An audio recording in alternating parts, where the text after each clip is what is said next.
Okay, I think we can get started. I see people are still dropping in, but good morning, good afternoon, and good evening, everyone, wherever you're joining us from.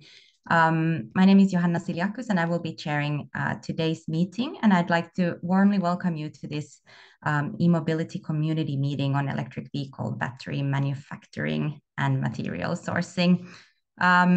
This discussion is held under the umbrella of the e-mobility support and investment platform for Asia and the Pacific, or shortly the e-mobility platform, as we call it, which aims to build capacity and support the scaling up of financing of e-mobility initiatives. The e-mobility platform is operated by ADB, and it's co-implemented by UNEP and co-financed by GEF, the Global Environment Facility. So let me briefly walk us through today's agenda. So we will start off with welcoming remarks from Jamie Leder, ADB's Transport Sector Group Director. After this, we'll jump into our panel discussion with four distinguished panelists that we have on board for today. Jamie will also moderate this session, and he will introduce the speakers to us. After the panel discussion, we'll move forward to hearing your views on the topic. So Tom Fleming from our implementing partner, Integrated Transport Planning, will guide us through this interactive and engaging discussion. So we hope and encourage you to share your views on challenges and potential solutions for ensuring sustainable EV battery supply chains and manufacturing. And finally, towards the end of today's 1.5 hour long session, we will hear a short update on the e-mobility platform's activities, also by Tom Fleming. So that's before closing the session. I also want to mention that today's session is the first event as part of the e-mobility platform that looks into battery life cycle topics. This first iteration is actually divided into two separate events. So today's event, the first one, we'll be looking at battery manufacturing and especially mineral sourcing for batteries, as you know. And in the second event that we are aiming to have around the end of March, we will discuss the end of life of batteries, of EV batteries, so recycling, repurposing, reuse of batteries. And we will share the invites as soon as all details have been set for that second part of these discussions. So to start off, let me hand over to Jamie Leder, Director of the Transport Sector Group at ADB, to provide us with welcoming remarks. Over to you, Jamie. Thank you very much, Johanna. Welcome everybody to this afternoon's morning sessions, depending where you may be around the world. Today we'll be discussing electric vehicle battery manufacturing and material sourcing, part of a very important life cycle cost analysis, but as we just heard from Johanna, today we'll look at the early part of that life cycle, the sourcing of the materials and the manufacturing of the batteries. Later on, we will be looking at the end of life, the repurposing or the recycling of the battery life. Today, very much at the early part of the full life cycle cost analysis. No need to stress how important it is to address climate change emissions globally and across each of the sectors. Transport emissions are estimated to be around 1/4 of CO2 from fossil fuel use, but perhaps more importantly, from the Asian Development Bank's perspective and the Asian region more generally, is that the largest increase from transport-related emissions is in this part of the world. The rapid increase, and therefore the battle for CO2 reduction or net zero within transport is likely to be won or lost within the Asian region because of the growth in demand and the growth in vehicle purchase and the growth of vehicle use. We're very much in favor of the full avoid, shift, improve framework for transport mitigation, so decrease in avoiding the need for travel, shift to more efficient modes of transport and therefore less emitting, but also on the today's topic really focusing more on the improve. How can we set net zero? How can we look at shifting from internal combustion engines to e-mobility or other forms of zero emission powertrains across all transport modes, but today very much focusing on the e-mobility side of this. If you're not aware, ADB is working as the climate bank for Asia and the Pacific region. and we have made a commitment for cumulative financing of 100 billion US dollars, cumulative up to 2030. And this is both on the mitigation and the adaptation side. So a strategic uh, path taken by ADB to really support the decarbonisation and the climate resilience of our developing member countries across Asia and the Pacific. To date, ADB has been very active in the e-vehicle. We have financed somewhere in the order of 75,000 e-vehicles, and collectively through our historical finance and pipeline finance, the funding is reaching close to 1 billion. This is not just in the vehicles, but in the policies, in the enabling environment, in the improvements as well, and looking at those broader e-mobility requirements.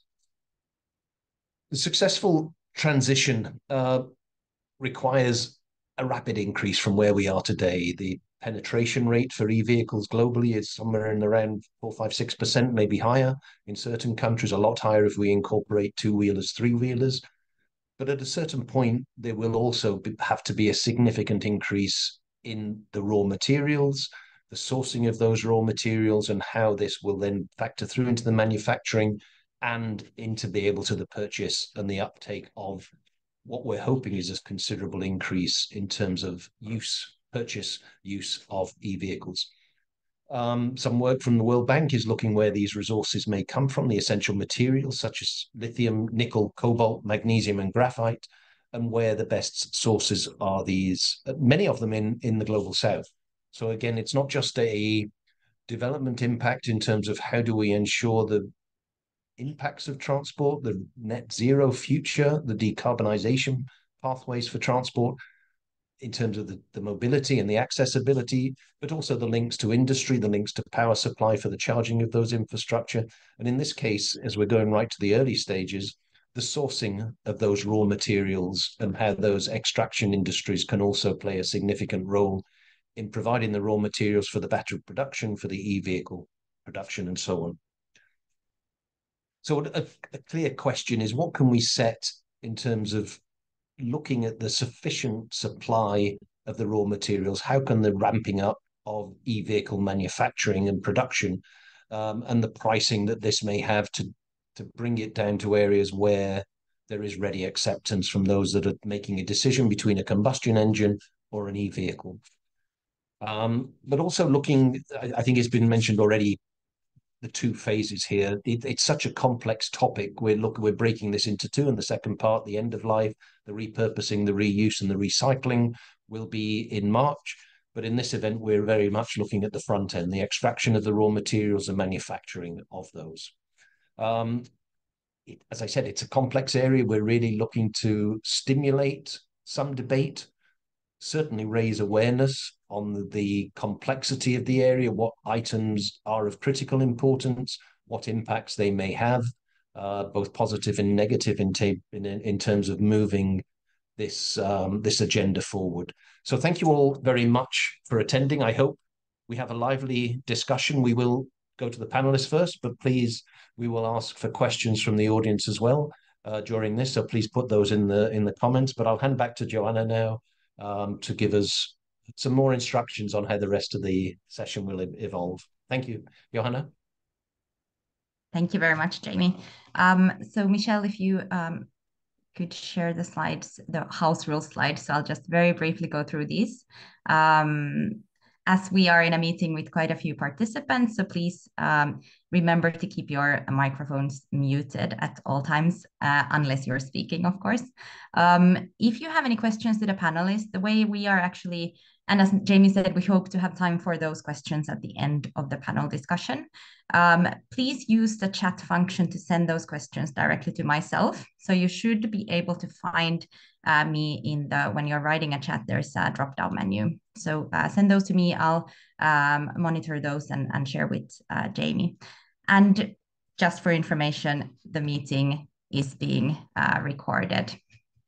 So without further ado, let's move forward to the panel discussion. So I'll hand back over to Jamie for introducing the panelists and for moderating the discussion. Thank you. Thank you very much, Johanna. Please allow me to introduce the four panelists we have today. Mr. Baker is a senior researcher at ICCT, the International Council on Clean Transportation. And at ICCT, he leads the batteries and EV cost, particularly the cluster. He holds a PhD in chemistry from the University of Munster in Germany. Ms. Saylor is the principal energy specialist here at ADB's Transport Transition Team. She has 25 years of international development experience in supporting energy sector reforms and transition, project finance, and facilitating deep decarbonisation of the power and industry sectors. She is currently leading ADB's topic on resilience and responsible clean energy technology manufacturing supply chains and the energy transition. We also have Mr. Sakai, who is a senior energy specialist at ADB, where he is working on energy sector operations, including first utility scale grid connected battery energy storage systems in Mongolia. Prior to ADB, he worked with power development projects in sub-Saharan Africa and in power system planning in Japan. Finally, Ms. Carlson is the Vice President of Electromobility Solutions at Volvo Buses, where she has been driving the e-mobility business since 2015. Throughout her career, she has held a number of business development positions in automotive logistics and people transport development. Thank you all very much for being part of this discussion. And if I could hand over to Jorge for the first presentation, please, over to you.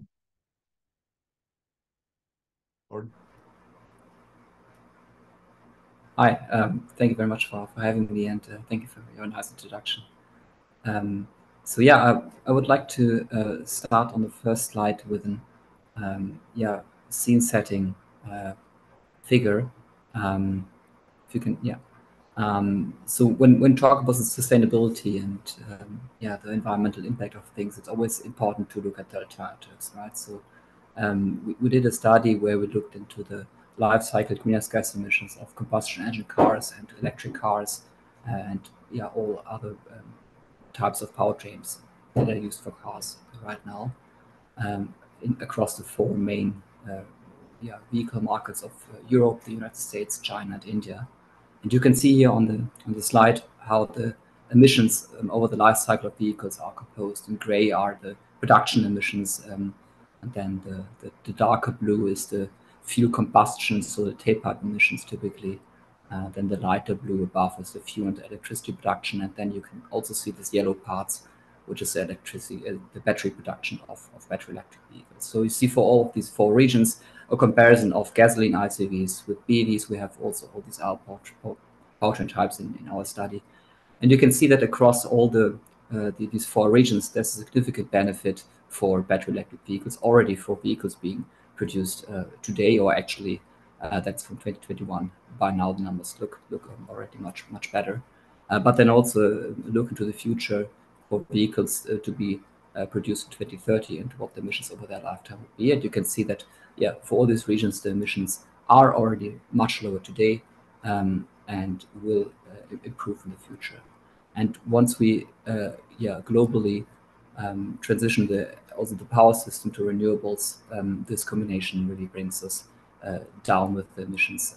We can have like about 80% reduction compared to current levels just from switching to renewable electricity. And if we would further reduce the emissions from the vehicle production, we can get to very close to zero. So that's certainly the technology that we need to go for if we want to limit global warming to below 2 degrees C. So that's a global finding that battery electric vehicles have this opportunity and are the easiest and fastest way to reach zero emissions in the transport sector.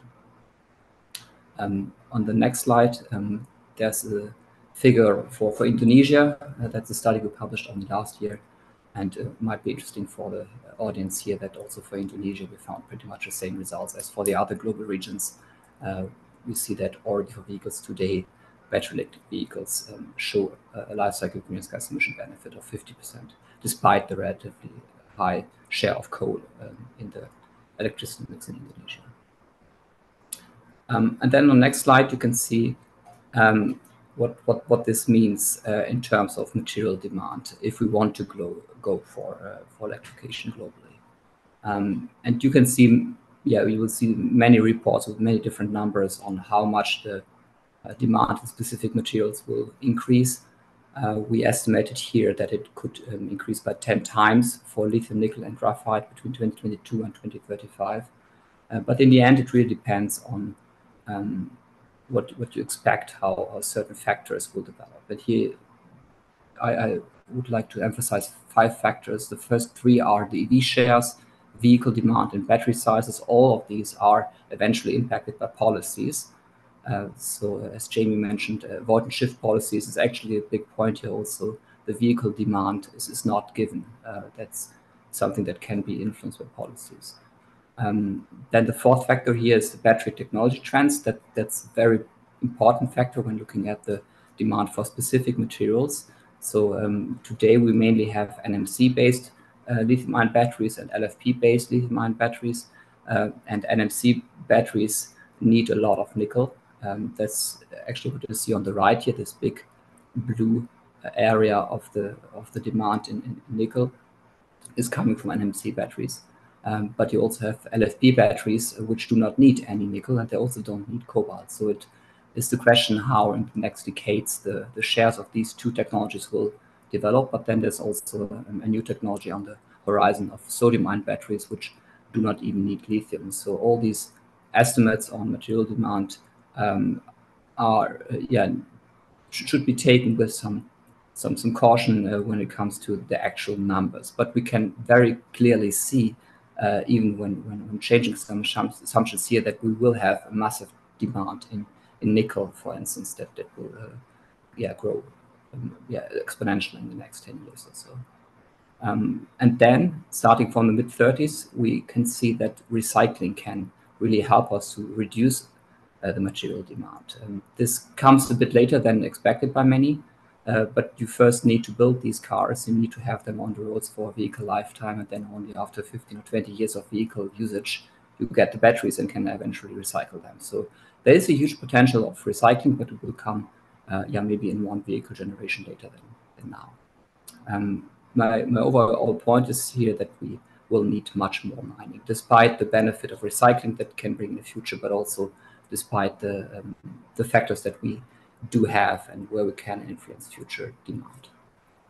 So on the next slides, I want to give some thoughts on how the supply could be increased and also how the supply in minerals can be more sustainable and more responsible. So for scaling up supply, I have here 4 main venues. First is to have reliable EV policies, especially in major markets, considering the phase out of combustion engine cars in Europe, for instance. These kind of policies give certainty to investors into the mining industry that they know that the demand will be there. And I think that's a very important factor for the mining industry, considering their long-term investments. The second point is industrial policy, and here it's about setting the strategies and targets for production, sales of EVs, export of EVs. Here, the EVs production and sales targets in Indonesia are a good example. Then financial incentives of mining, processing, battery production, also for EV sales. There are many policies for this around the globe. I just want to mention here the US IRA, but also India's FAME 2 subsidy scheme. And then lastly, international trade partnerships, for instance, critical mineral agreements that help to facilitate the trade of minerals. Then on the other hand, and these 2 things need to go hand in hand, needs to be linked, policies or factors that help to make mining more sustainable, more responsible. So the big goal I see is to have regulations in the end that mandate certain requirements regarding the how sustainable and responsible mining operations need to be. The big example here is the EU battery regulation that is in force since summer last year. And here the EU mandates companies that want to sell batteries on the European market to identify and mitigate social and environmental risk along the supply chain of selection of materials. It's not for all materials, but for selection of them already. These build on voluntary industry standards, like the experiences from IRMA, for instance. And international trade partnerships can provide frameworks in which companies can have it easier to fulfill these requirements when operating internationally. And then my last point here are 4 key concepts on responsible mining. A very important point is that communities that are affected from new mining operations are engaged with and take part in decision making. Then the second point is on the people that work on the mine, so that's fair labor conditions, that there's occupational health and safety, that there's no forced labor, no child labor, and all of that. Third point is on waste management, but that also includes the water management and also reduction of air pollution, noise, vibration, and greenhouse gas emissions. And then lastly, biodiversity protection, habitat restoration, reforestation after closing a mine. So there are several points that can be considered for responsible and sustainable mining. Thank you.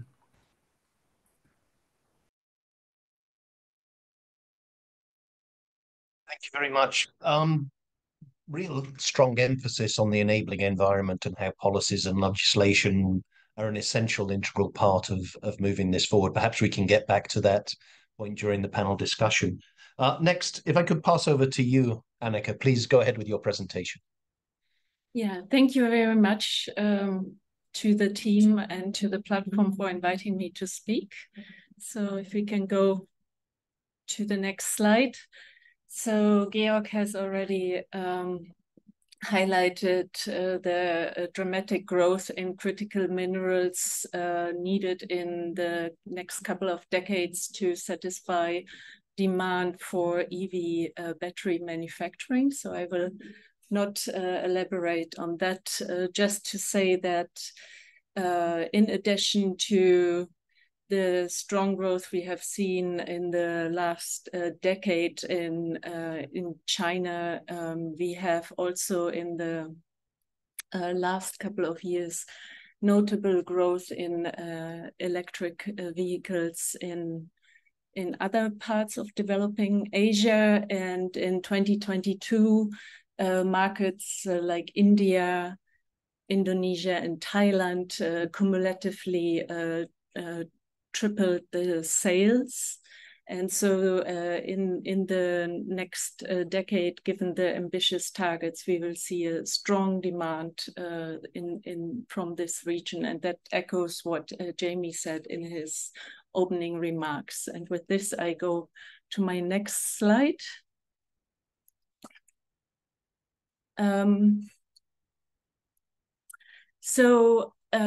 current concentration we observe in the clean energy technology supply chains in general represent a strong vulnerability to shocks, which we have observed during the COVID and later on global geopolitical crisis, and simultaneous put a important risk for advancing the energy transition, energy security, and energy access and affordability. And the advancement in developing countries of those aspects need to go together. Developing Asia at the same time have a great potential to and are well placed to benefit from the global green transition and accelerate the adoption of e-vehicles in major developed countries. Countries such as India, Indonesia, and several other resource-rich countries in Southeast Asia, as well as Central West Asia, encourage the expansion in mining and refining and investments in downstream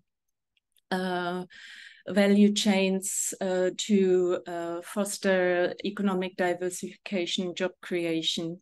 And they can leverage their positive demographic dividend, existing and growing industrial base in related industries, current integration in the supply chains, global supply chains, and the ambitious decarbonization targets by the governments. Yet electric cars in many of the economies in lower and middle income countries are still too pricey, but they can tap large markets for lighter commercial vehicles and 2- and 3-wheelers to develop economics of scale and drive down the learning curve in battery manufacturing. Yet this entry in the market can actually also contribute to a diversification and strengthening of the resilience of the current supply chains. But for countries like Indonesia, which has, apart from lithium, all the critical minerals necessary to benefit from this boom in battery demand, they are challenged by a number of factors. On the one hand, they are lacking skilled labor and the innovation infrastructure to compete in this very dynamic market. Georg just showed the different technology streams, and this innovation infrastructure is generally not there. They lack capital, access to green and sustainable trade and supply chain finance. There's a huge trade and supply chain finance gap in our countries. And the industrial action, as we already heard from the Inflation Reduction Act and the Net Zero Industrial Act, also pose significant challenges for the countries. So they need to ease importing and access to raw materials, access to trade and supply chain finance, reform their permitting processes to accelerate investments in the supply chain, and availability of subsidies. So with this, I come to the next slide, please. So what can multilateral development banks do to accelerate this process and their integration in the supply chain? So there are basically 7 pillars in terms of knowledge sharing and country assessment, policy advisory and policy design, road mapping for working with countries. And again, we already heard the importance of the business environment to attract investment and capital for into the supply chains, and create also the encouragement of FDI and joint ventures in the countries to foster technology diffusion.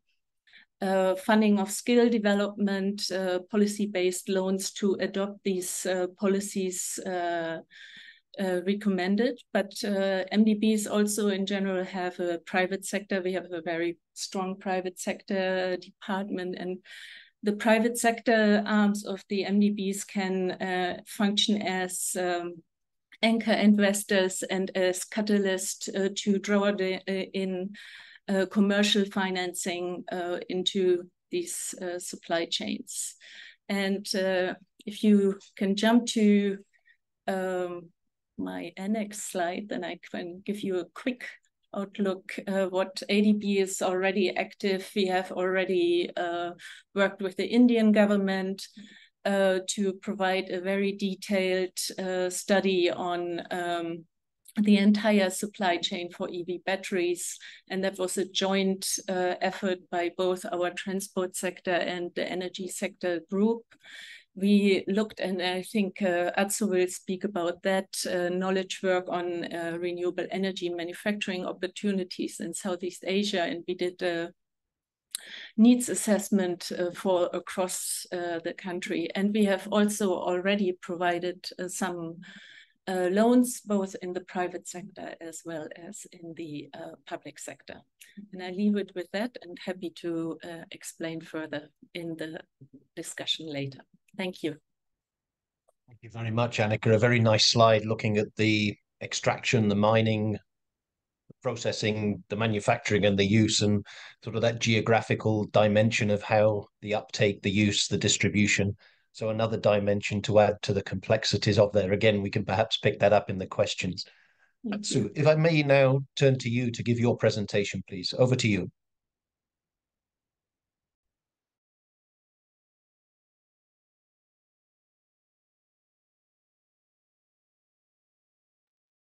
Atsu, are you there?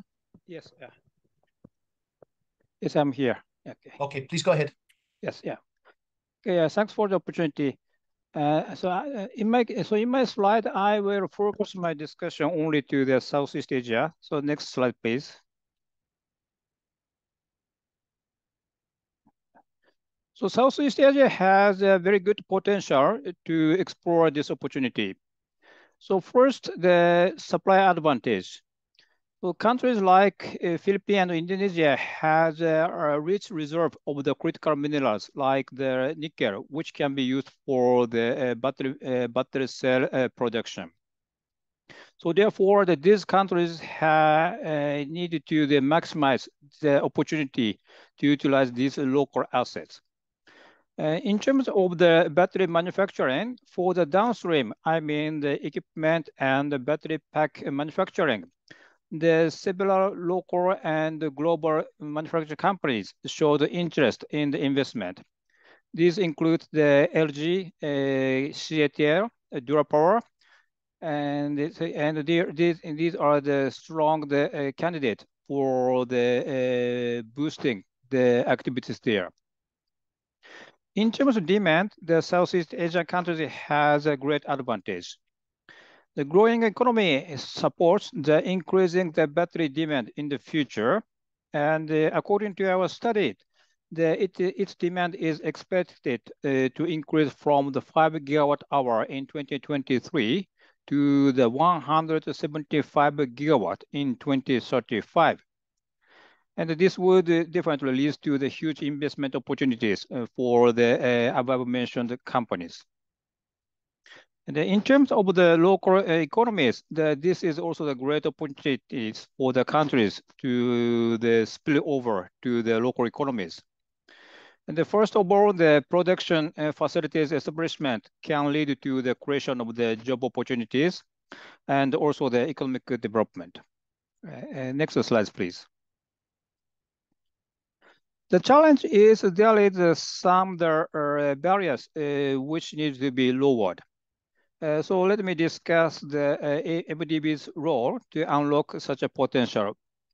So first of all, such a barriers include a little bit low competitiveness to be improved. For example, the labor productivity and also the unstable or and expensive power supply. And in terms of the ease of doing business, some government approval procedures need to be streamlined. So in order to mitigate these risks and the barriers, the multilateral development bank like ADB can take several roles. These areas include the policy dialogue facilitation and also the advisory service.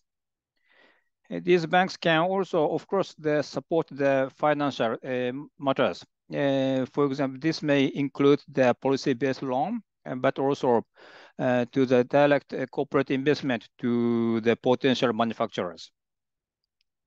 MDB can also provide the capacity building through the technical assistance. This may include the training and also the sharing the knowledge product.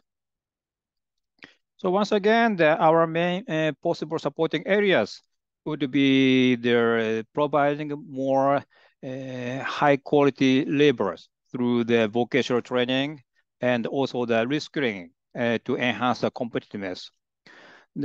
Although I belong to the energy sector, ADB also has the health and education, health and the social development sector, which can provide the reskilling the expertise.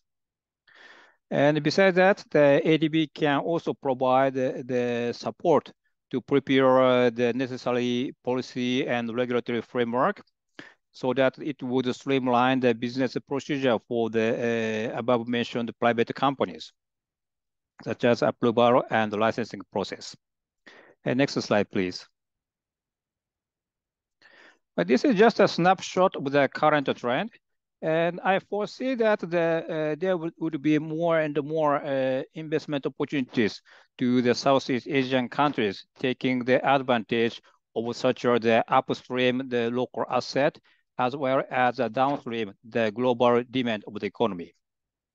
But the three bullet points just showcase the trend, which is the first one is the Beam First, the Vietnamese automotive company, which is expanding its EV manufacturers in Indonesia and India. And also the EV and the battery manufacturers, also expanding its manufacturing in Indonesia. And in the last case, in Thailand, the coal miner, Banapu, decided to enter the EV battery business, taking the opportunity of the growing demand. These are the observations from my perspective, and we ADB is here to support these activities. And over back to you, Jamie. Thank you.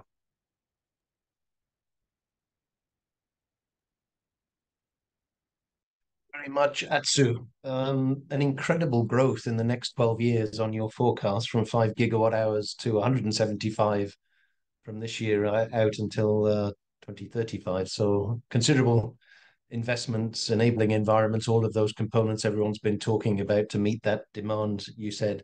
We'll get back to that again later. If I can pass over to you now, please, Marie. Yes, thank you very much. Thank you very much for inviting to this interesting meeting today, which is about our future.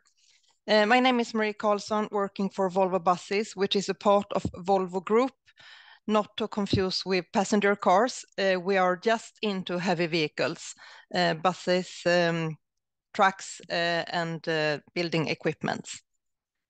You can go to the next slide, please.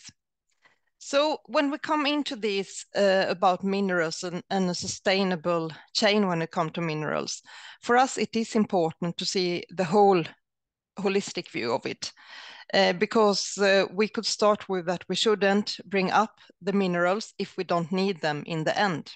So therefore, we are trying to have a holistic perspective to look from the raw material, of course, then into the transportation, manufacturing, operation when our products are used, and end of life. And end of life is then, could be two end of life in vehicle, then moving over to another life in another application, like energy storage for a household, for example. And then, of course, in the end of all these lives, there will be need of recycling and hopefully not so much waste. But this is how we approach the sustainability question, to see the holistic view. And also, as you can see here, even if we shouldn't talk much about that today, it's also about the energy when producing also the batteries is important. So we move on to the next slide, please. So how do we work then as a private company selling vehicles, electric vehicles that should support environment and climate? And there we also need, of course, to think that we're not creating new problems. That's also important. So we have on high level 3 areas where we're working. It's the climate, the net zero. And there, of course, we are aligned with Paris Agreement and Greenhouse Gas Protocol, working with that in our plants, but also demanding that to our suppliers and sub-suppliers. Then we are on the circular economy. And I think you can, yeah, thank you very much. There is, when we get the cells, build them into a battery and then into a vehicle we should already from the design phase think how we design it to have as less impact on environment as possible. And I think you're maybe all familiar with the different R's, reuse, repurpose, recycling, and that is what we look into when we start up a new project. We have also today a company working with specifically the second life of the battery within the group, as we have a responsibility also if you're looking into the EU regulation that I think we will talk about a little bit later about battery, but there we have a big responsibility when it comes to take care of the batteries we are setting on the market. And then we have human rights, and then you can click again. There we have, and one more. We have, of course, our supply partner code of conduct that is explaining how we see environmental should be working, and also regarding human rights, how people should be treated when it comes to salary and also, of course, location of work, etc. So that's one building block. And then we are also part of battery port alliance, like Global Battery Alliance, and we are also following the OECD 5 steps framework for utilization of responsible mineral initiative. So that's important for us. This is nothing new, just linked to battery. This is how Volvo Group has been working for many, many years. And we had already in 1973 environment as one of 3 key values.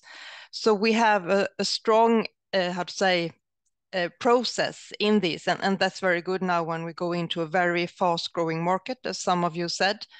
It feels good to have history on how to treat these things to be able to put safe and sustainable products into the market. We can go to next, please. When I say that we need to understand the whole holistic view, it's also how it will be used. And this is a very detailed picture, you could say, in the event we are in today. And that is when we sit with customers, how to plan their electrification journey, for example, for public transport. We are really looking into different factors that is important to understand when you optimize the battery that you should put on the bus, because it needs to be an optimization between the energy on board, but also on charging and on how many buses.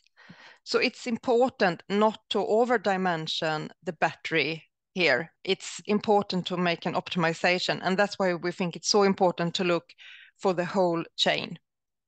We go to the next.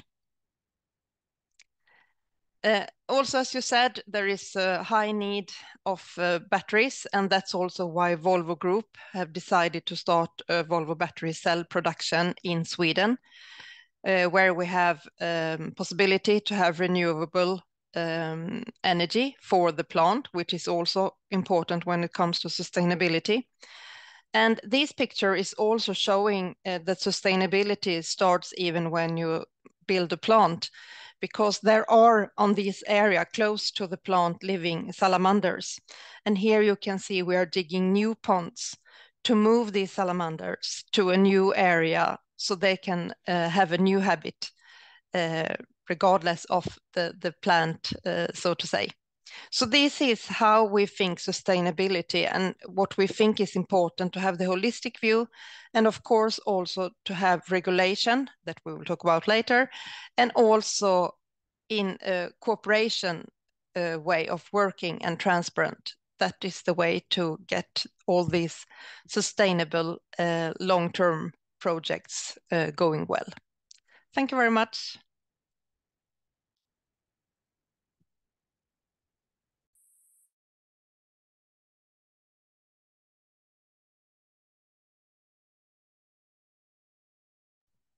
Jamie, you're on mute.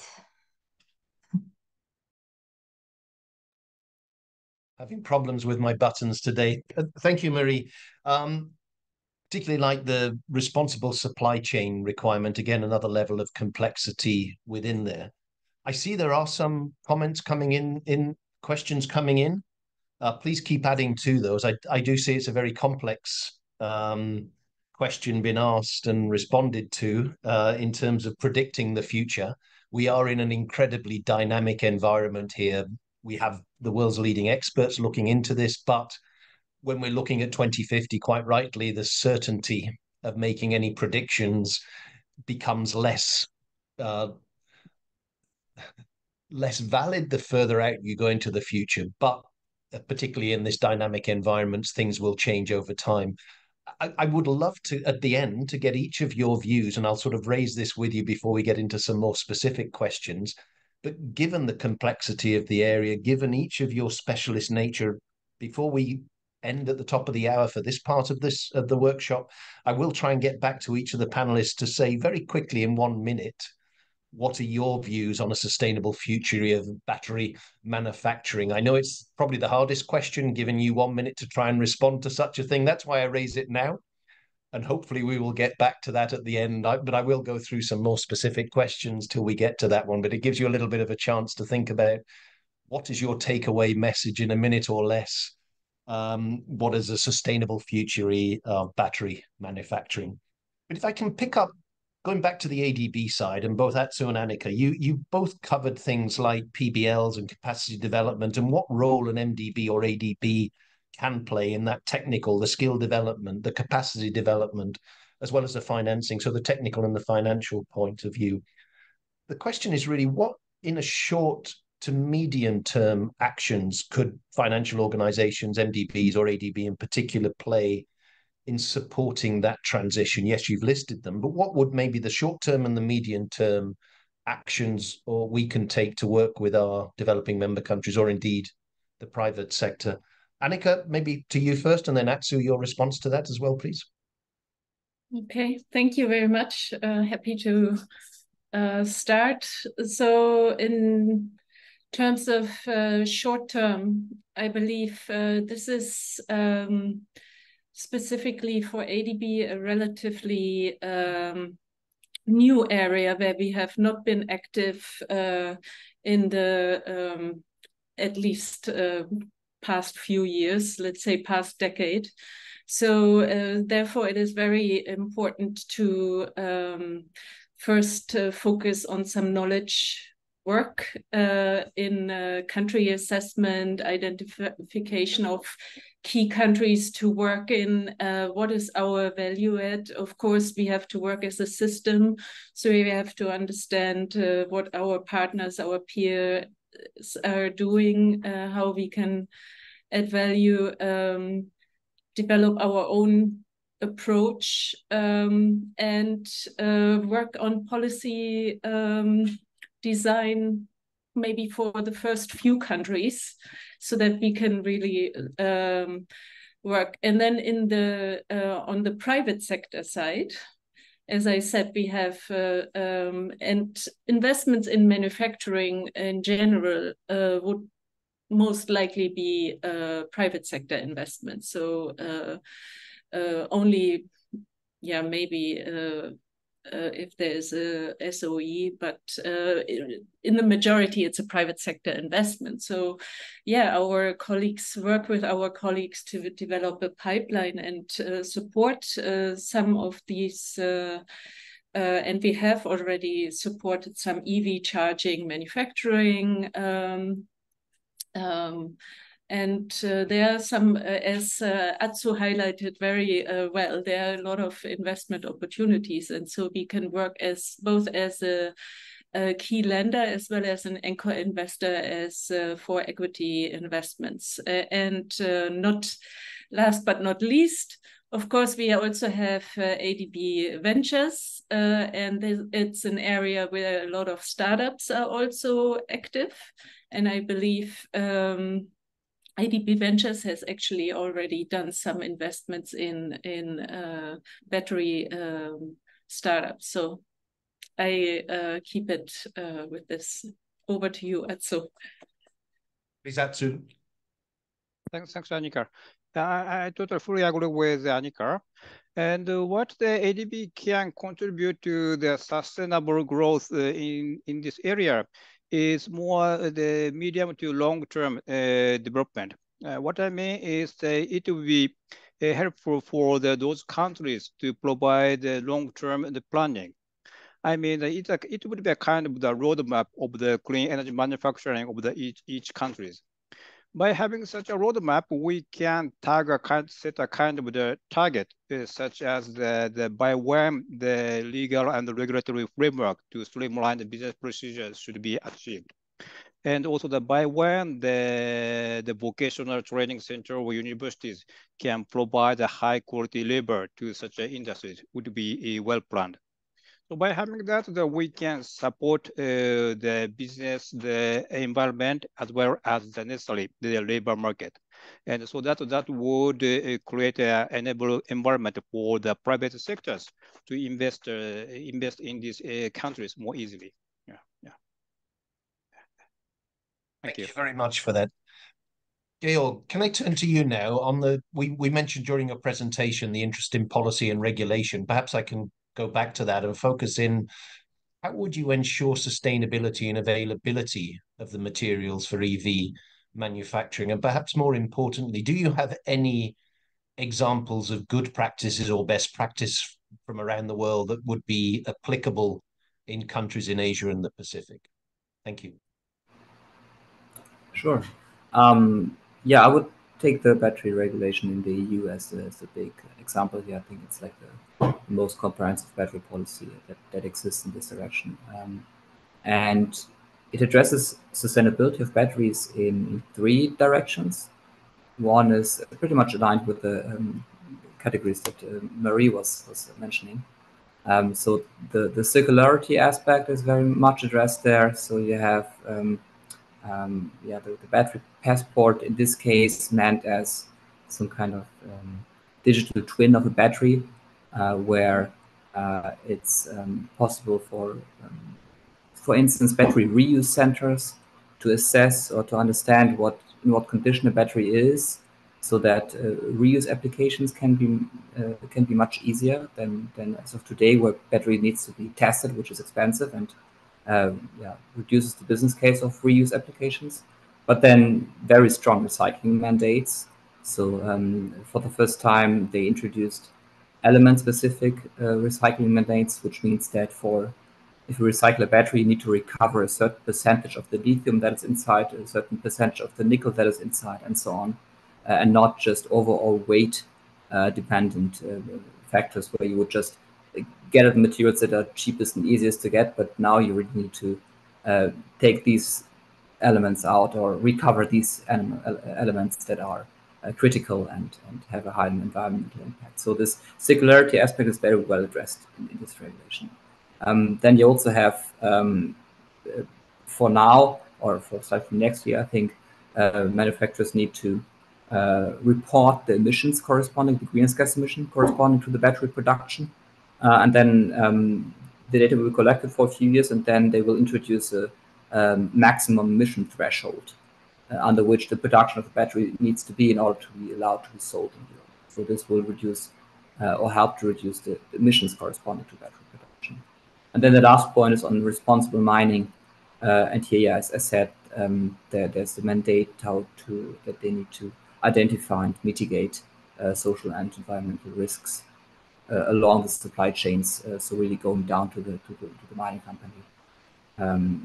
Only for selected minerals, so it's only for lithium, nickel, cobalt, and natural graphite, which is not all materials that are used in batteries. So it's a good starting point, but could be improved.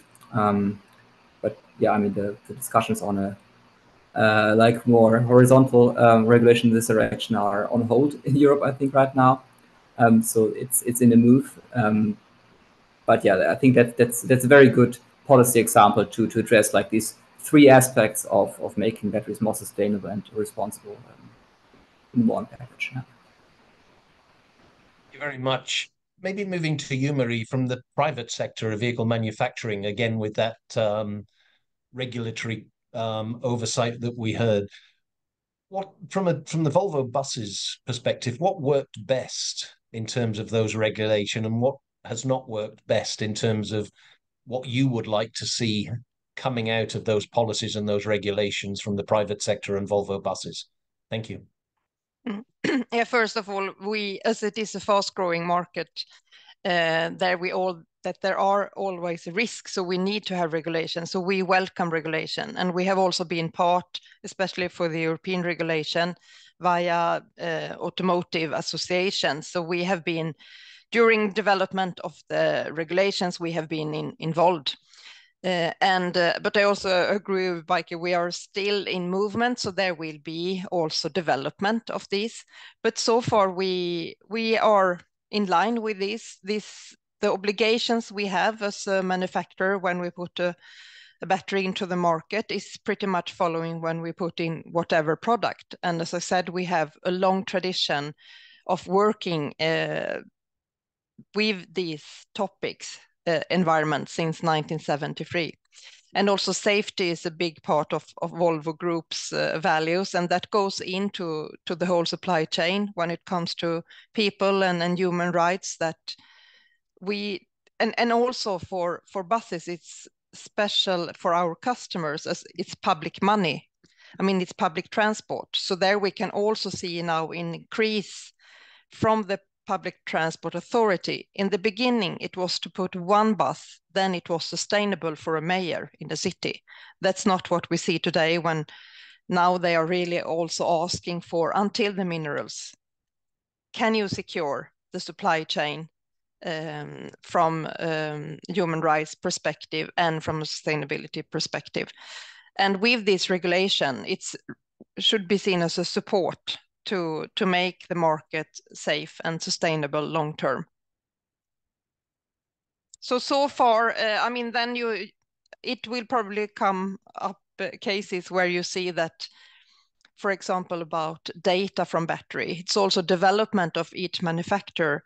You have a core in that development that you maybe don't want to hand out just for free, but that is in all business. So that is the borderline between the regulation and the private side to come to a good trade-off there. Be interesting to hear the sort of collaborative effort and the bringing in the private sector, the operators, the manufacturers, the extraction industry to look at the collective actions required, or the collective inputs, to be able to ensure that those policies are suitable, sensible, given the parameters from both the public and the private sectors, and the sustainability and the various other components that need to be considered, and the practicalities of that. We have seen a number of questions coming up in the chat on some of these practicalities and the ability to look at something over such a long time horizon that is quite dynamic. But we are running short on time, and some of the questions have already been responded to, particularly in terms of looking at a sort of, where are we, 2024, so a 25-year horizon. If we go out to 2050, what's possible and what changes we may see in there. And I think some of those have been responded to. But to finish this part of the webinar, the discussion, I would like to go back to each of you. I raised this at the beginning, but I think this is perhaps the most difficult question given your depth of knowledge and expertise in this area. But very quickly, what would be your takeaway message on a vision for the sustainable future of battery manufacturing in one sentence or 1 minute and less? And maybe we go through the same order. So starting with you, Jorge, and then Annika, Atsu, and Marie. What is your takeaway message on this for sustainable batteries? Thank you. Yeah, I would take circularity as the highest well, the starting point, because the higher the circularity is, the less of raw materials you need. Then for the raw materials, that needs to be like with the lowest environmental and social impact as possible. So with zero greenhouse gas emissions and the highest responsible mining standards. Annika? Okay, 3 points. Number one is the development and mainstreaming of, let me call it ESG principle, the human rights, the environmental regulation for the responsible supply chains. Number two is we need to maintain and stick to the open trade and the trade rules, and not revert to protectionism, which will hurt all.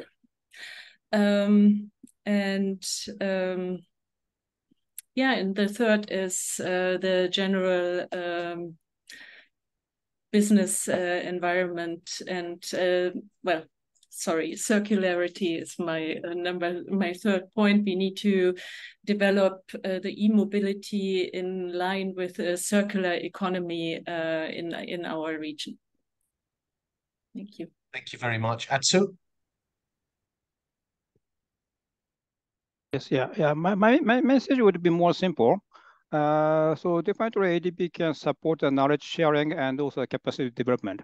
Because as some comment mentions, even now the battery technology is also changing. Yeah, the manufacturers are also seeking for the different type of the batteries. But from time to time, what ADB can do is to provide such a knowledge sharing and capacity development in the timely manner. And especially considering the Asian countries are heading for the graduating stage, we find that it will be more and more important to provide the institutional strengthening to the government side, which would provide the enabling environment for the business players. Yeah, so that's my message. Thank you. Thank you very much, Atsu. Maria, please, your vision on sustainable future for battery manufacturing. Yeah.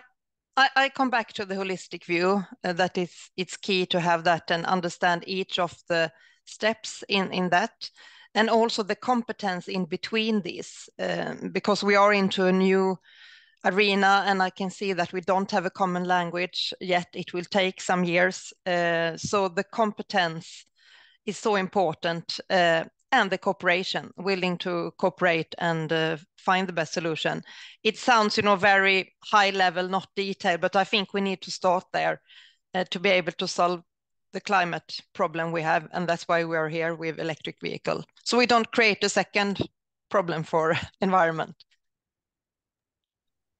Thank you very much for that. Some excellent points. I think each of you in that sort of vision for the future is collaboration, it's cooperation, it's working together in what is quite a dynamic environment. But I think above all else, how do we raise awareness, as we are doing in this discussion, making sure people are aware of the various components, whether that's public sector, private sector, extraction industries, policies from government, vehicle manufacturing, battery manufacturing, all of those components.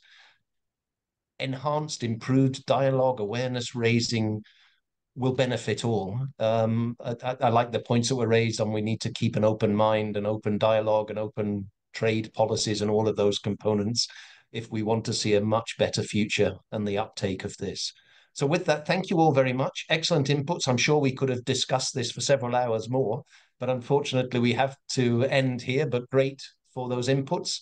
And I'll hand it back to you now, Johanna, for the second part. Thank you to the panelists. Thank you so much. Thank you so much, everyone. And unfortunately, we were running out a bit of time, or are running out a bit of time for the panel discussion, so did not have time to ask all the questions from our chat. But the discussion can go on. I think it's good that there is this lively discussion in the chat. So please do post any questions there, and I hope our panelists can also help to respond those per chat, actually. So I can also share those that I received personally there for our panelists to respond. So Divyesh, if you can share the slide, so we'll move to the next stage. And thank you again to the panelists, and thank you, Jamie, for this moderation and really insightful and interesting discussions. We'd now like to start to engage a bit more with all of you. So I'll hand over to Tom Fleming from our implementing partner Integrated Transport Planning to guide us through this interactive session. Thank you. Thank you, Johanna, and I trust everyone can all hear me. It's a pleasure to be with you today and to follow such an excellent panel discussion. My name is Tom Fleming, and I'll be guiding you through the next part of the session with support from my colleagues Divyesh and Stuart. This part of the session will build on the one before, so hopefully some of those questions that have been put in the chat will become can become utilised as part of this session too. We want to hear from you. You are our community. It's called a moderated discussion, but we've chosen to structure it around a series of Menti polls that will hopefully serve as a tool to facilitate that discussion. We're conscious of the high volume of attendees, and we want to seek input from as many of you as possible. So that's how this will be set up. Just a little bit of housekeeping, similar as before. Please keep your microphones muted. But if you have any questions, thoughts, musings, etc., please do drop them in the chat. Please send the questions to all participants, so not just to Johanna this time. Please do open to the floor. My colleague Stuart will be monitoring the chat. We may well then invite you to unmute your microphones and share your thoughts and perspectives at that point. You may also raise your hand if you have something you'd like to say when prompted to do so. So without further ado, let's move ahead with the session. Divyesh, if you can have the next slide, please. Okay, perfect. So this slide shows a series of key issues with material sourcing and manufacturing. In a minute, we're going to ask you to rank these issues.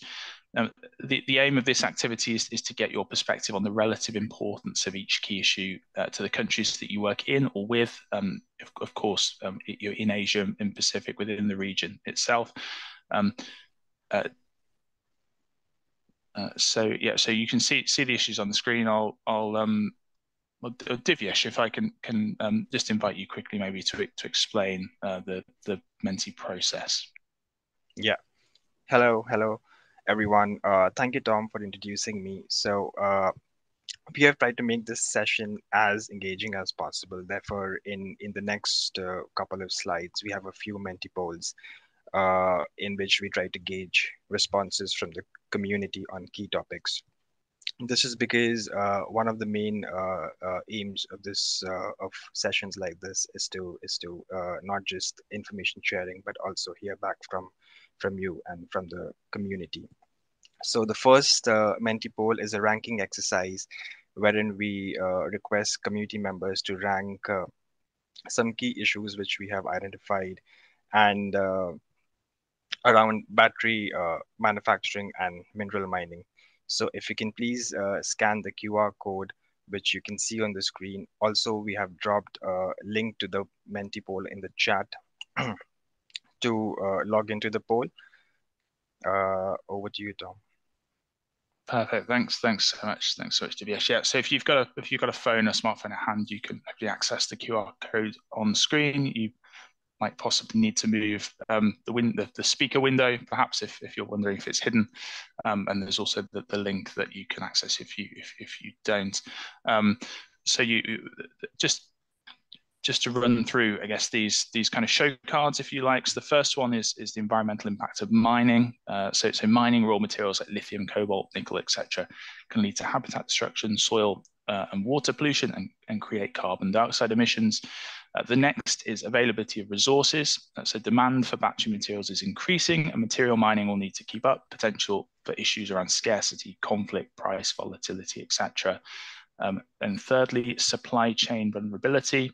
So geopolitical instability, trade disputes, and the geographic concentration of some resources.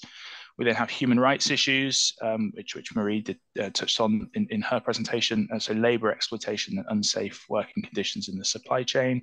We have grid capacity, so thinking about the kind of energy intensivity of mining and battery manufacturing and the burden that places on the grid, and of course further challenges where we're using sort of non-renewable sources.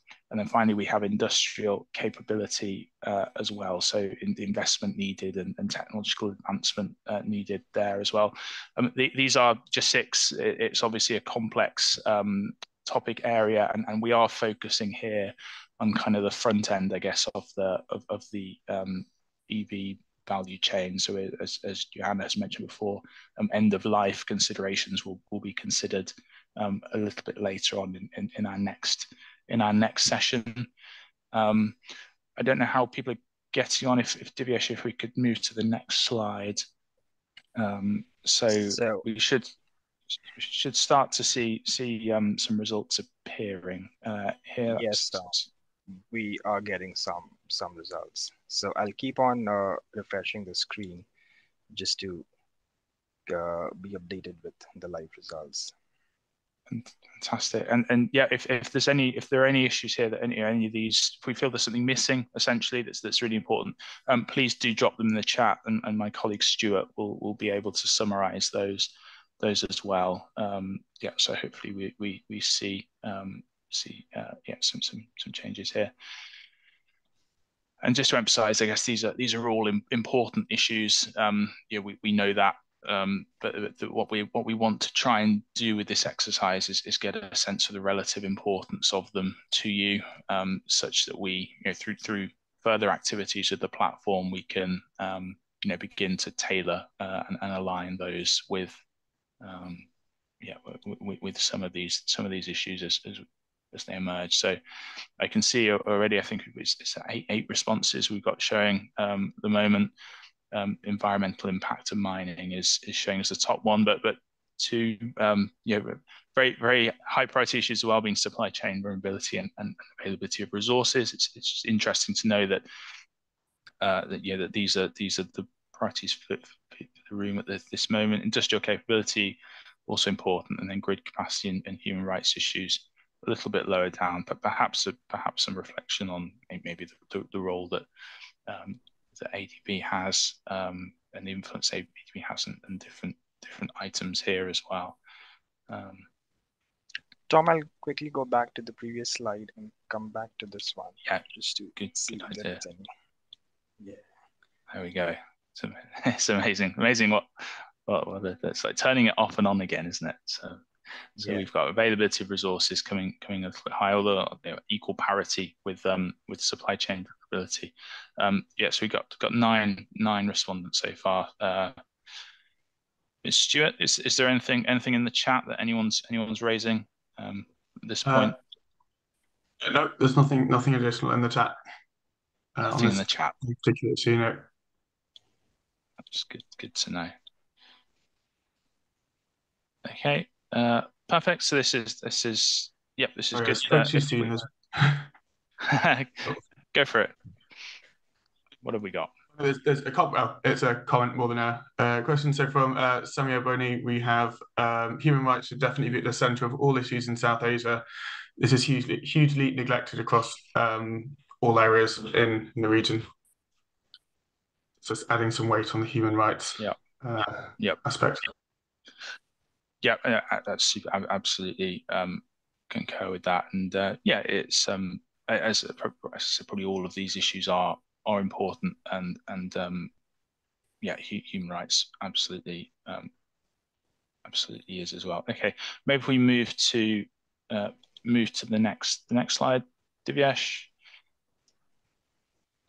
Perfect. Okay, so this next activity asks what actions can be taken to address these issues. So thinking and reflecting about the issues that we've posed on the previous slide, we want you to propose some solutions to these issues, and with a focus on maybe where ADB and DMCs can place their emphasis. Divyesh, are you able to explain this one? Yeah, so in a similar way, you can scan the QR code. Alternatively, we have also dropped the link to the Menti poll in the chat. And you can also join this poll by opening menti.com on your browser, and you can use the code which is flashing on the screen. And while responding, you can put your answers in the response box and submit it. would just like to say that if you keep the answers as brief as possible, it would be helpful while the responses come on the screen. Super, thanks, Divyesh. Yeah, and just to emphasize, this is an open-ended question, so the responses you type should all show up. And if you brief is easier for us to obviously see and assess, but if there's some explanation you want to give to one or more of the issues you're sharing, feel free to do that also. So yeah, hopefully I appreciate this one might take perhaps a little bit more time to complete, but yeah, we'll see some responses coming forward soon. I think yeah, it's just really important, I think, for us to get a sense for again your priorities and the question that was just posed by Samir. The point Samir made in the chat, I think, is very pertinent here as well, in terms of that focus and emphasis from ADB. Policy dialogue with government. So we've got our first one. Super.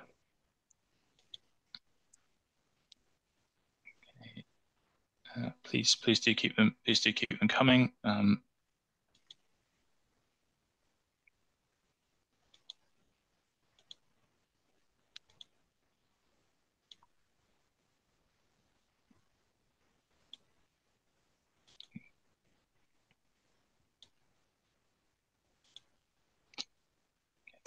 Don't be shy. People want you to we want this to be as interactive and as engaging as possible.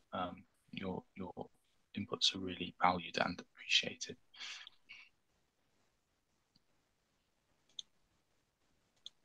There we go. It's a refresh.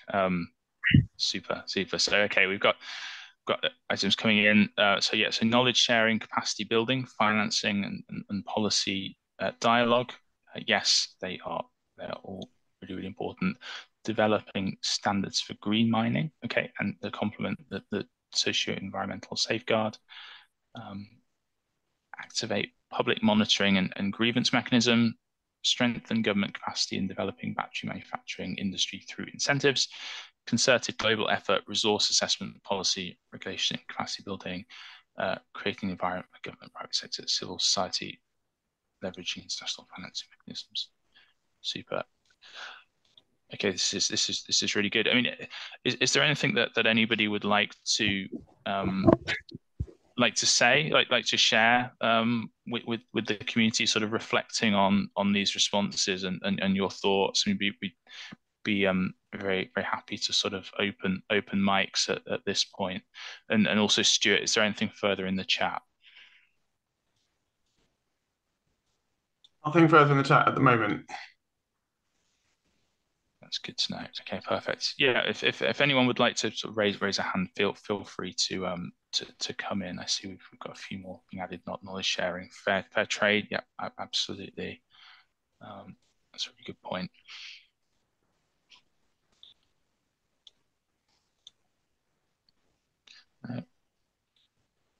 Okay, well, if there are no questions, we can move on. This will of course remain live in the background, so you can continue to sort of add your points and perspectives. If we give it one more refresh, Divyesh, and then yeah, we'll move it along.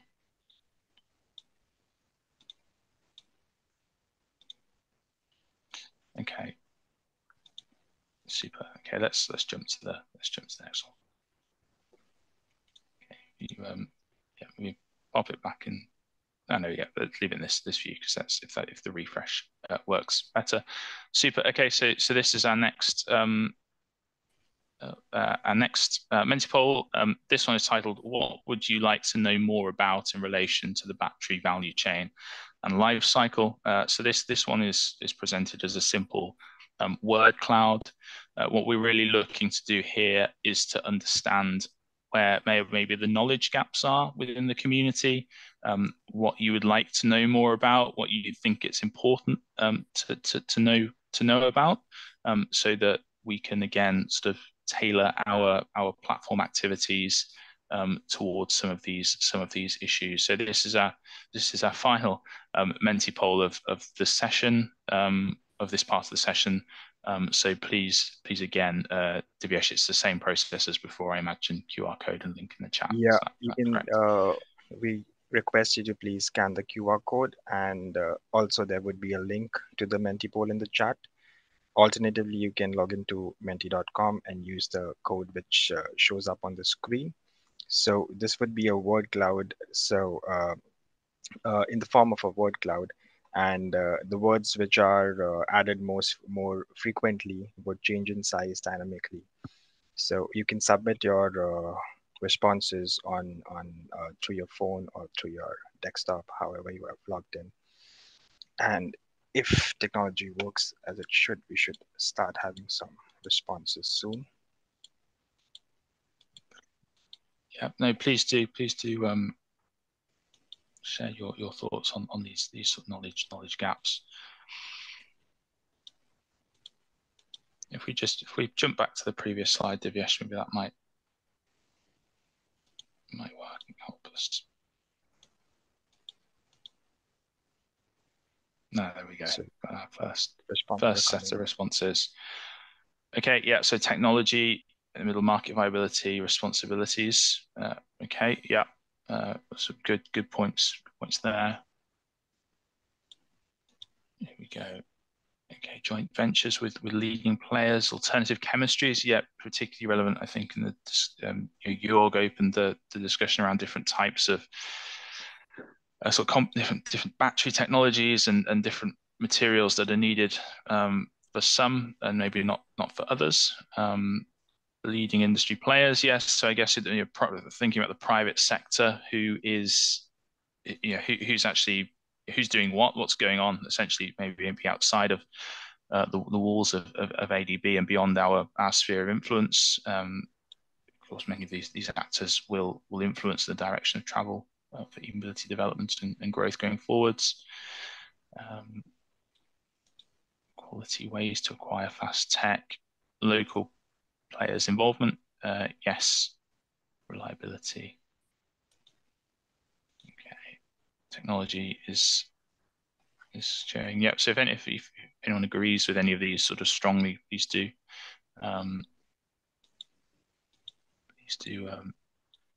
Say so. Stuart, is there anything further in the chat at this point? I haven't seen anything flash up on my screen. Nothing at this stage, no. Perfect. Okay.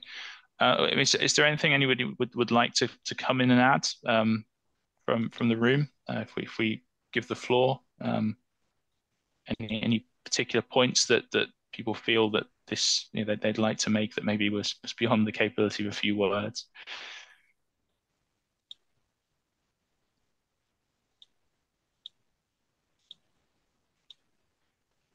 Okay, see this activity is fairly intuitive. Yeah, we see we've got some more manufacturing hubs. Glinda, you raised your hand.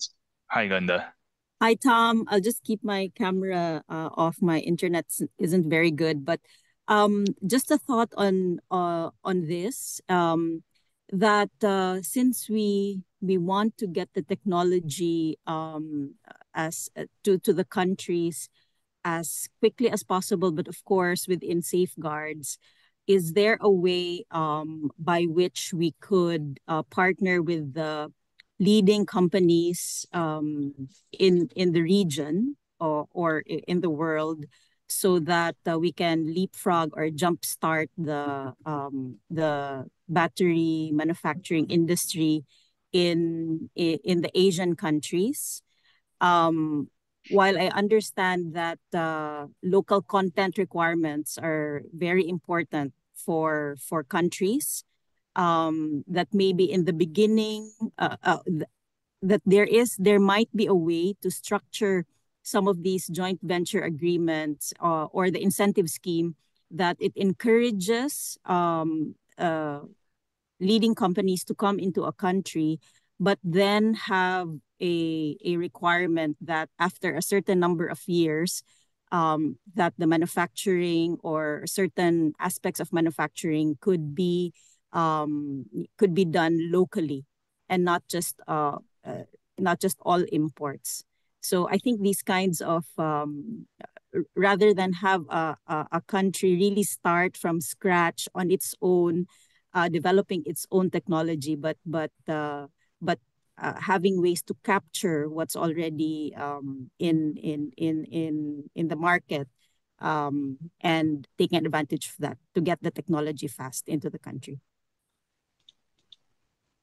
Thanks, Glinda. No, that's a really good point. And yeah, how you kind of create the market dynamics, I guess, and it's really everything from regulation right through to yeah, to implementation, and you set the conditions. And I know you're involved in one of the Jeff7 projects as well, which is looking to yeah, demonstrate and scale and sort of lots of learnings that will come through your work as well. But no, that's certainly something for us to take away on the platform team, and sort of think critically about how we get that right, and also ADB's role in facilitating that sort of enabling environment, and you're working with the MCs as well.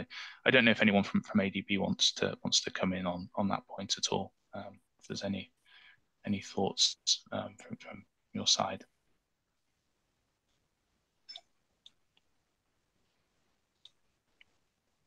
Okay. So thank you everyone for your responses to this one. I'm a little conscious of time, so we are running hot on time. So we will we'll move it along. Glinda, thank you so much for sharing your perspective there.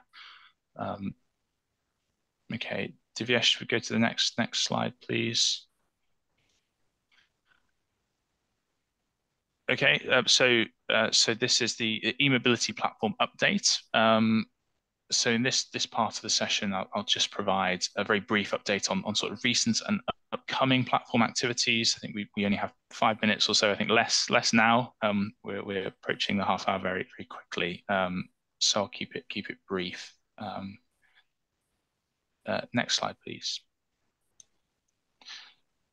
So some of you I know participated in our platform workshop that took place in Seoul last November. So we were able to bring together a broad range of stakeholders to participate in an engaging 3-day workshop. We had stakeholders from ADB, from our DMCs, from the public sector within Korea as well, and also the private sector, so industry players such as Hyundai Motor Group, Gogoro, Geely, and international and pan-national organizations as well. So we have the likes of UNEP, Koika, Clean Air Asia, all represented, and many others. We had a mix of presentations, panel discussions, breakout activities, exploring different technologies, and looking also at the needs and priorities of DMCs themselves. And we also had a study tour to various electric mobility focused sites within Korea, within Seoul specifically, with the aim of enabling us to sort of see e-mobility in action. So we've got a few photos from the event just on the next slides, just to flick through. Next slide, please, Divyesh. And again, keep going. So this is our study tour. Yeah, and some more engagement interaction there. And here we have yeah, this is kind of the conclusion of the session, talking about sort of pipeline development and ambitions within different market clusters of DMCs. For sort of some of the challenges and priorities, and how we address them. Next slide, please, Divyesh. Thank you so much. So in addition to our workshop, we also are continuing with our program of webinars, and on the screen here we have our next selection of exciting webinars and speakers that we have lined up for you. You can access these by clicking on or by scanning the QR codes on your screen. You might want to cover up some of the others if you have a particular one in mind. or why not join all three? The next one will be delivered by Inga Peterson of the Global Battery Alliance. Inga will be presenting on the world's first battery passport pilot scheme. So very topical to this meeting today. And following Inga, we have Karan van Bijkel of Rebel Group, who will be discussing his work on EV charging in Bangladesh, and Dev Bisoon from Green Climate Fund, and he'll be explaining about ways of kind of working and accessing finance through GCF and how they work and operate, and how opportunities for collaboration there as well. So we'd love to see you at those. Please do join. And I see that Stuart has dropped the link to Inga's webinar in the chat as well, so everyone can access it and pick it up there. Next slide, please, Divyesh. Fantastic. And then in terms of other activities that are taking place as well, so we published our first quarterly newsletter in November on the back of the workshop, and we've got our next newsletter will be published very, very soon. So keep an eye out for that one. We also, of course, have our community meeting program will be continuing as well. So this is one such meeting. The next one will be delivered soon. We haven't got a date specifically, but we're targeting sort of March time for looking at end of life, battery recycling, reuse, recycling, disposal waste management, which is a really, really important topic. And then the webinar program will continue right through to Q2 2025. So we're continuing to line up speakers. If anyone has an interest in delivering a webinar and being part of the webinar series, then please do get in touch after this meeting. Next slide, please. Tell you what, in the interest of time, Divyesh, I think we'll skip this poll. This is just seeking some feedback on activities so far. I mean, if people want to scan the QR code and complete it in the background, or there might be a link in the chat that Stuart will post as well. Please do so. We will take the feedback on board after the session. But given that we were slightly over, let's move past this. Thanks, Stuart. Perfect. Yeah. So Johanna, back to you for concluding thoughts and next steps. Perfect. Thanks so much, Tom, and thank you again to all of our panel members, our participants, also for sharing your inputs as part of both in the chat as well as part of our Mentipulse. So that's very much appreciated, and thanks also for our moderators for taking us through this session. I think what we have heard is that more dialogue will be needed across sectors, across topics. We hope also to continue to support this kind of a dialogue from the e-mobility platform side, including with our next session, as has been mentioned, but also other things that have been mentioned are the need of to access financing, to leverage private sector investments, creating market dynamics that support this, and related to this whole creating an enabling environment for sustainable sourcing and manufacturing of batteries, including consideration of environmental and human rights issues, have been raised quite prominently. We've also discussed the long-term policy planning and the role of that, and supporting governments in developing this enabling environment through capacity building and other types of support, including financing. And finally, circularity has been mentioned several times, and the need for this holistic approach for battery manufacturing as part of a circular economy. So as has been mentioned, so in our next session, we'll be continuing this discussion and also look into the end of life of batteries. Divyesh, maybe you can put on the next slide, actually. So as Tom has gone through, so please do join our upcoming webinars, especially next week's webinar with Inga Peterson from the Global Battery Alliance on the Battery Passport Scheme will likely be interesting for you. So Stuart just shared the link to that webinar registration. So please do join. It's on Wednesday, 28th of February at 4 p.m. Manila time. And other next steps, sorry. Yes, so basically, if you want to support us in gathering inputs on e-mobility needs in the region, we're actually preparing a inside report that will be an output of the platform. You can also fill in a survey that we have online. There's a link to it in that QR code, as you can see. So please do fill it in. That's very helpful for us. I think many of you have already done that, but if you have not done so please click through on that link, and Stuart also just shared that on the chat, I see. So yes, so we will be sharing the invitation to our next discussion soon. As soon as we have the details set, and the recording of today will also be shared to all registered participants.